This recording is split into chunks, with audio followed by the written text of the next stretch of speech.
आज हम सॉल्व करेंगे problem 2.8 that is from Griffiths electrodynamic book new edition 4 and question is find the field inside and outside a sphere of radius r which carries a uniform volume charge density. Express your answer in term of charge sphere, draw electric field as well. तो सबसे पहले हम क्या करेंगे, हमें एक sphere ले लेंगे. अब उन्होंने कहा है कि एक स्फीयर है जिसका रेडियस क्या है r, तो उसका रेडियस हो गया r. अब हमें इलेक्ट्रिक फील्ड फाइंड आउट करनी है, तो हम साथ में क्या बनाएंगे, एक गॉसियन सरफेस बना लेंगे. जब हम गॉसियन सरफेस बनाएंगे तो इस गॉसियन सरफेस का जो रेडियस होगा उस चीज़ को हम लिखेंगे स्मॉल r. इसके अंदर जो चार्ज स्टोर हुआ हुआ है उसको कहेंगे कि q प्राइम, और जो इस सरफेस पे चार्ज है उसको कहेंगे कि वो q है. डायग्राम समझ आ गई. अब उन्होंने कहा है कि find electric field inside and outside a sphere of radius r. हमने स्फीयर ऑफ रेडियस r ले लिया. हमें इसमें भी फाइंड आउट करनी है और इसमें भी फाइंड आउट करनी है.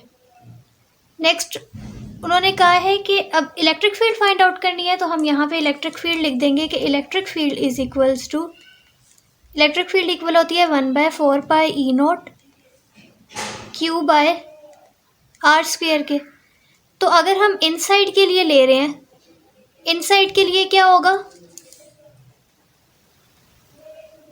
चार्ज क्यू प्राइम है, क्यू प्राइम आ जाएगा.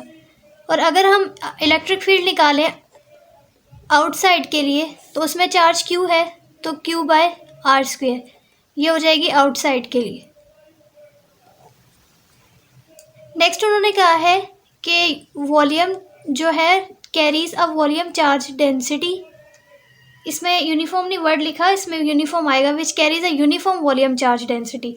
तो हमारे पास अगर चार्ज डिस्ट्रीब्यूशन जो है वो यूनिफॉर्म है, ठीक है, तो यूनिफॉर्म के केस में क्या होगा, हम लिखेंगे कि Q by Q not is equals to, अब वॉल्यूम जो होता है स्फीयर का क्या होता है 4/3 पाए.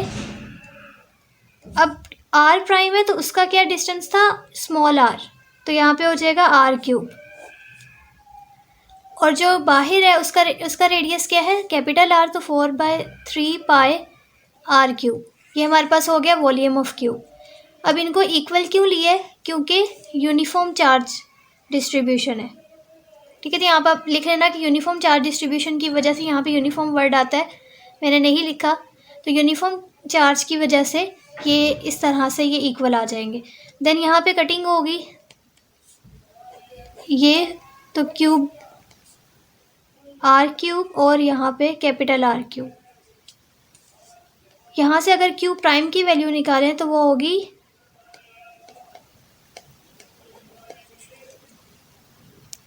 अभी जो क्यू प्राइम की वैल्यू है जो इनसाइड था इसमें पुट कर देंगे, तो इलेक्ट्रिक फील्ड इक्वल हो जाएगी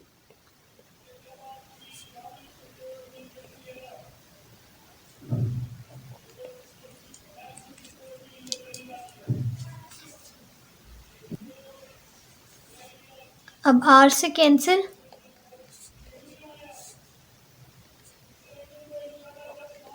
क्यू आर और यहाँ पे 4 पाई ई नोट आर क्यूब, साथ में आर यूनिट वेक्टर. ये कौन सा केस है, जब हमने इनसाइड, क्योंकि हमने इनसाइड में वैल्यू डाली है, तो ये इलेक्ट्रिक फील्ड हमारे पास आई है जब इनसाइड का केस है. और इनसाइड के लिए हम आर को कैसे लिखते हैं, कैपिटल आर बड़ा होता है, तो जब भी ये लिखा आएगा इट मीन्स कि हम इनसाइड की बात कर रहे हैं. अब और इनसाइड हमने इसलिए भी कहा क्योंकि हमने क्यू प्राइम की वैल्यू डाली है, और साथ में हमने ये लिख दिया कि इनसाइड की वैल्यू है. अब हम यहाँ पे आउटसाइड के लिए कैसे निकालेंगे, आउटसाइड के लिए हम लिखते हैं जब आर ग्रेटर हो जाए, स्मॉल आर ग्रेटर हो जाए आर से, तो इसको हम बोलेंगे आउटसाइड. तो हमें आउटसाइड ऑफ स्फीयर पे इलेक्ट्रिक फील्ड कैसे निकालेंगे. अब इसमें अगर देखें तो इस आर की वैल्यू क्या है, ग्रेटर हो गई है, ज़्यादा हो गई है, तो हम रिप्लेस कर देते हैं आर को बाय आर, स्मॉल आर से. जब हम रिप्लेस करेंगे इस केस में तो क्या हो जाएगा,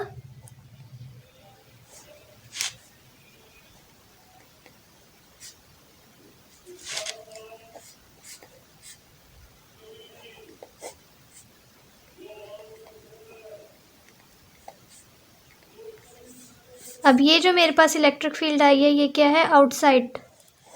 तो हमें इस प्रॉब्लम में फाइंड आउट करनी थी electric field inside the sphere और आउटसाइड द स्फीयर। सबसे पहले हमने डायग्राम बनाई, ठीक है।